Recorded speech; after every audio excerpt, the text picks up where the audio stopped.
Paano kapag yung taong gusto mong ipanalo, hinayaan kang matalo? Teka, paano nga ba?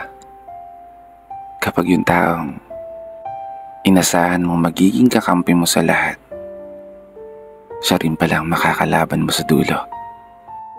Siya rin pala yung mananakit at sisira sa buong mong pagkatao. Paglilinaw lang ha, hindi ko to sinulat para saktan ka o ipaalala yung taong nanakit sa'yo.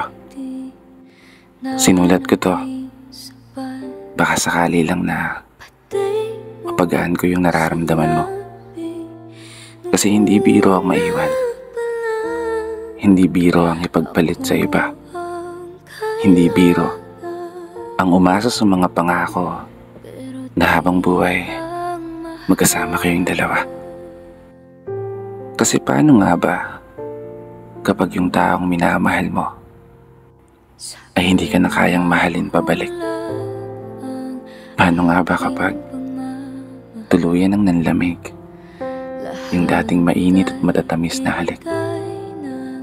At mas masakit pa doon, yung bigla ka na lang ipagpalit.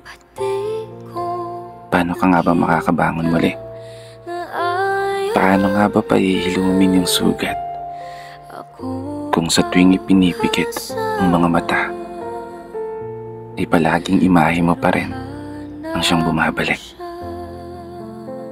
Oo, naiintindihan kita sa punto na mahirap naman talaga kalimutan agad yung taong minahal mo ng sobra.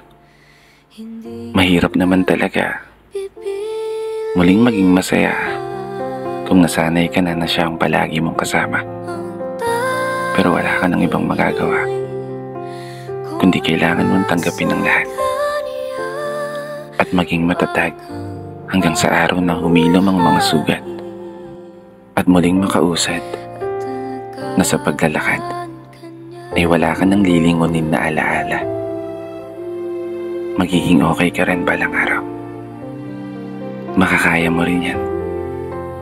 Mas mabuting gawin mo ngayon, mag-focus ka sa sarili mo at mas mahalin pa ang sarili mo.